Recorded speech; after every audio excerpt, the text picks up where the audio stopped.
अरे अरे अरे अरे अरे, ये कौन कमरे से बरामद हो गया? हमारी अम्मी हजूर उर्दू बोलनी है आपने? अम्मी जान, अरे हमारी दुख्तरे महजबीन, हमारे जिगर गोशे, आप अगर 6-6 घंटे पढ़ाई करेंगी तो हम तो हीटर के साथ तन्हा बैठे रह जाएंगे। तो इसलिए हम नहीं चाहते आप इस कदर, छठी जमात में हैं आप, इस तरह 12-12 घंटा पढ़ने से क्या होगा? वालिदा 12 घंटे तो नहीं, 6 घंटे से ही तो पढ़ रहे हैं। बस आप रहने दीजिए ना, इतनी पढ़ाई 2 नंबर कम आ जाएंगे तो क्या होगा? आप ज्यादा फिक्र करती हैं। वालिदा फिक्र करनी इसलिए ज़रूरी है क्योंकि देखिए, जैसे ये हमारा बरकी पैगाम उर्दू दौरे का है। अब जब हमारा सबसे पहला इम्तिहान, सबसे पहला जो जायजा है वो उर्दू का है, सबसे पहला पेपर उर्दू का है, तो उसके लिए हमें मेहनत इसलिए करनी पड़ रही है क्योंकि अगर हमारे उर्दू में कम अदद आ गए, कम नंबर आ गए, कम अदद आ गए तो हमारे उस्ताद कहेंगे कि वैसे तो आप उर्दू बोल लेती हैं, नताइज आपके कुछ नहीं आए। और अगर हमारे उर्दू में अच्छे आ गए और बाकियों में ना आए तो बाकी उस्तादिजा बोलेंगे कि आपको तो सिर्फ उर्दू ही आती है और तो आपको कुछ आता ही नहीं। इसलिए वालिदा सबकी तैयारी करनी पड़ती है, हमारा तो दिमाग घूम जाता है। आप अब हमारी अपनी वालिदा की एक बात अपने दामन से बांध लीजिए जी वालिदा, कि आप लोगों को कभी मुतमईन नहीं कर सकते अपनी जिंदगी में, इसलिए जिंदगी अपने हिसाब से गुजारिए। 2 नंबर कम आ जाएंगे तो छठी जमात है, आपका कोई ये CSS का पेपर नहीं है मोहतरमा। अब आजकल आप खबरें भी नहीं सुनती, सियासत में भी दिलचस्पी वालिदा नहीं आप कहाँ जा रही हैं? हम आपसे एक बड़ी जरूरी बात गुफ्तगू करने आए थे। आपके साथ फरमाइए, क्या गुफ्तगू? वालिदा हम हमारे ना पढ़ाई करते करते हमारे दिल में, तुम्हें गोल रोटी तो नहीं चाहिए?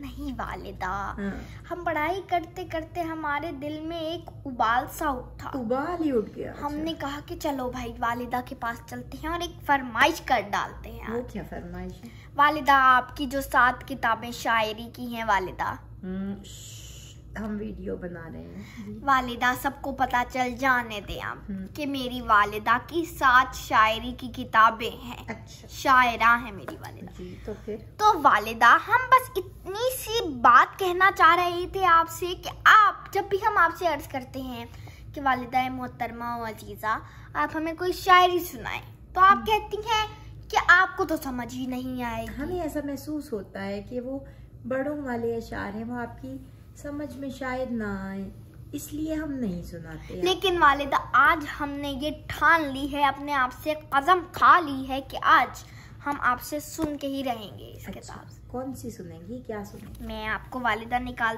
के दिखाती हूँ, ये वाली हम सुनेंगे। ये हम ऐसे ही सफ़े पलट रहे थे कि हमें ये नाम अच्छा लग गया, इस नज्म का उन्वान अच्छा लग गया, तो उन्वान अच्छा लग गया, तो हम चाह रहे थे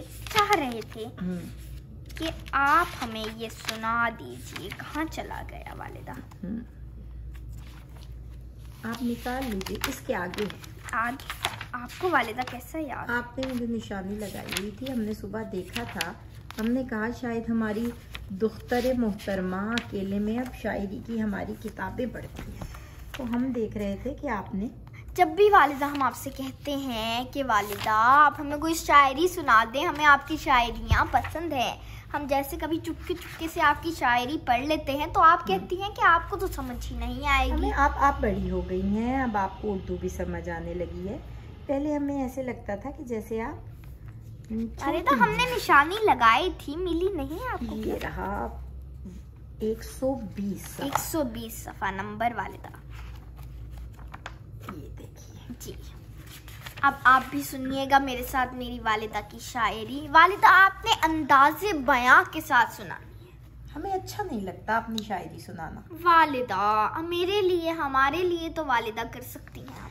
अच्छा जी, इस नज्म का क्या उन्वान है आप बताइए? इस नज्म का उन्वान है अपनी अपनी किस्मत है। अपनी अपनी किस्मत है। अब जो आपको समझ ना आए आप हमसे पूछ लीजिएगा इसका क्या मतलब। जी जी सही है वालिदा।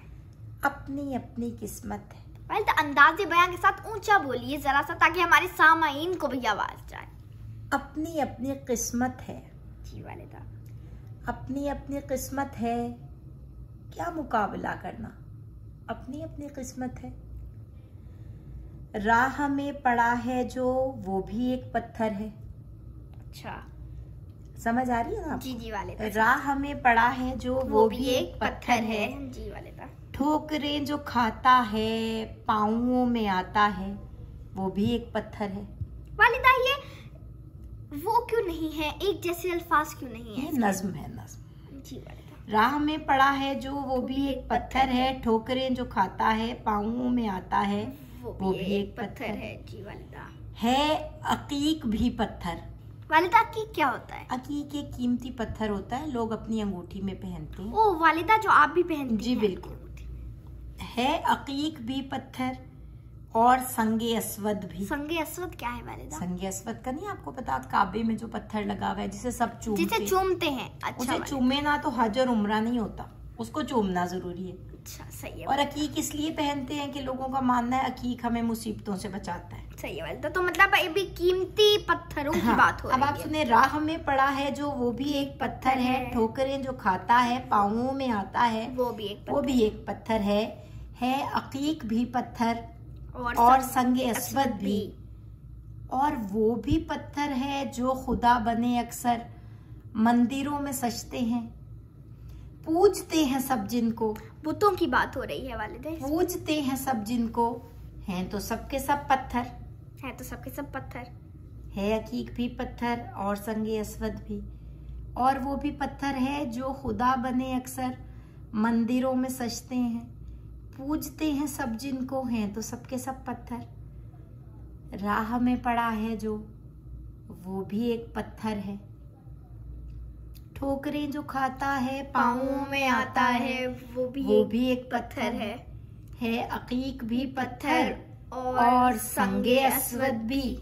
अपनी अपनी किस्मत है, क्या मुकाबला करना। वालिदा कितनी अच्छी आपकी शायरी है। मेरे तो वालिदा आपकी शायरी सुन के ना मुझे वालिदा ऐसा होता है कि बस अब मैं आपकी सुनती रहूं। नहीं, अब सुनती नहीं रही, अब बस पढ़ाई का वक्फा हो गया, अब आप पढ़ने जाए। वक्फा नहीं वालिदा, हम आपकी शायरी सुनने आए थे। हाँ, वालिदा आपके पेपर्स हो जाए तो जब आप सर्दियों की तातीलात होंगी तो हम मजीद सुना। नहीं वालिदा, ये वाली भी सुना दीजिए। ये वाली वालिदा प्लीज। वालिदा खुदारा फिर कभी।